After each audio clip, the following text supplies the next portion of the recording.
स्तर से शुरू करता हूं कोरोना से। कोरोना के समय का ध्यान रखिएगा।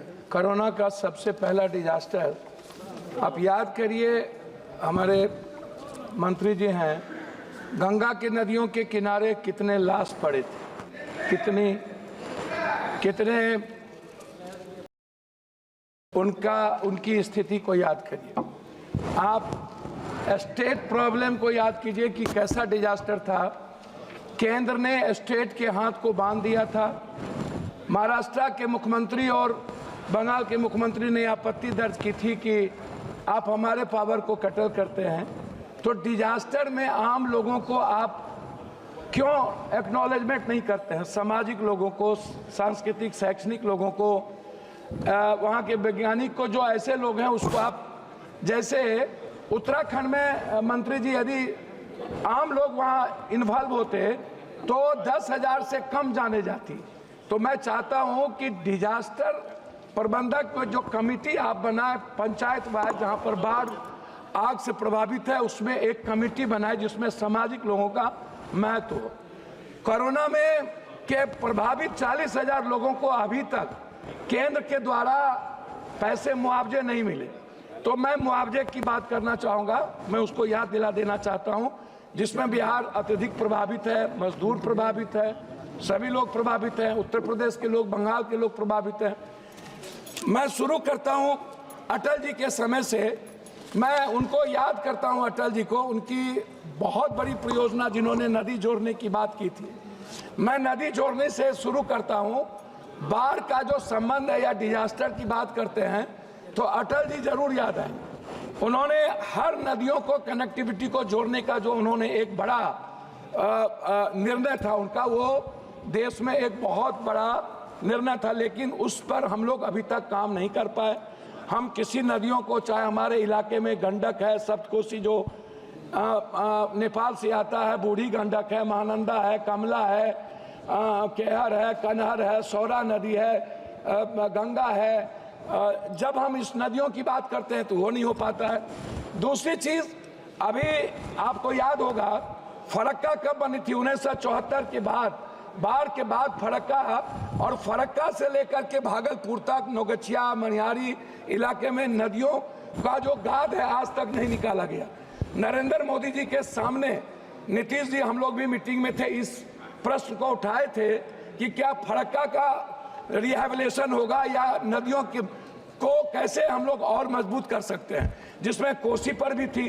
भीमनगर बैरेज बनाने की बात थी, उसको हम लोग भीमनगर को रिहैबिलिटेशन नहीं कर पाए, नए भीमनगर की बात हम नहीं कर पाए। आपने दिया है कि एक है भीमनगर, दूसरा है अजयनगर में आप एक नए बैरेज बनाने का आपने प्रपोजल हम लोगों ने दिया था। उस प्रपोजल का क्या हुआ?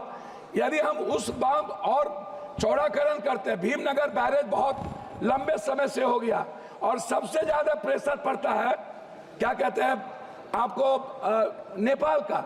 नेपाल से वार्ता नहीं होना भी एक बड़ा चिंता का विषय है। हम हाई डैम की बात करेंगे, जिसमें आपने 26 तक चिट्ठी लिखी है हमको कि आप 26 तक आप उसका पूरा का पूरा सारी चीज तैयार कर लेंगे, तो हम एक हाई डैम की बात बिहार के लिए, बिहार की आपदा के लिए जो सबसे बड़ा चीज है, हाई डैम भी है, एक बड़ा भीमनगर बैरेज का नवीनीकरण है, दूसरे जगह भी है।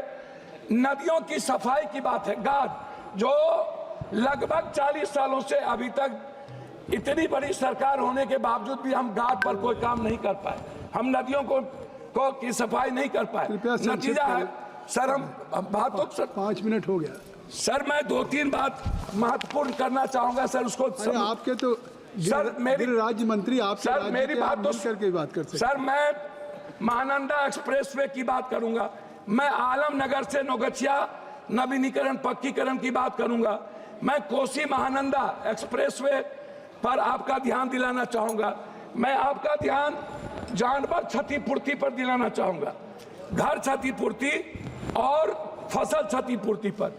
जब बाढ़ आता है, अभी बाढ़ आया, लगभग 7 लाख क्यूब पानी के बाढ़ आया, जिसमें पूर्णिया का आप कोई भी इलाका, किशनगंज का, अररिया का, आप सहरसा का इलाका देख लीजिए, आप उस कोसी सीमांचल का जो भी इलाका आप देखेंगे, 7 बांधें टूटी।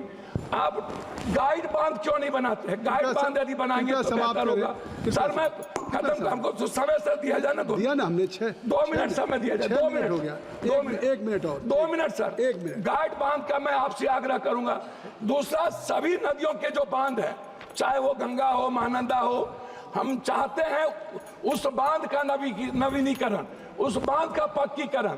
दूसरा चीज, कोसी से जो कैनाल निकलता है, नहर निकलता है, शहर निकलता है, आप उस दोनों कैनाल के दोनों तरफ उसको पक्कीकरण करिए और नहर को पक्कीकरण करिए। बहुत बहुत धन्यवाद। Sir 1 minute sir. दूसरी चीज मैं आपसे आग्रह करना चाहूंगा, जो आप सीवरेज को, गांव की सीवरेज की बात मैं करूंगा। दूसरा अंतिम बात करना चाहता हूं सर, बिहार में सभी नदियों पर, नदियों का लगभग क्या हुआ है कि पुल की बीच नीचे की नदी, हमारे यहाँ सौरा, उसके बगल में बड़ा अपार्टमेंट बना दिया गया, बिना किसी नदी के कानून को तोड़ दिया गया। माफियाओं ने नदी की जमीन बेच दी गई। पूर्णिया की स्थिति यह है। हम चाहेंगे उनकी इंक्वायरी हो, जब बहुत पूरे बिहार में जहां पर नदियों की जमीन माफियाओं ने बेच करके बड़ा बड़ा अपार्टमेंट, बड़ा बड़ा मेडिकल हब बना रहे हैं, उस नदियों को आप खाली कराएं।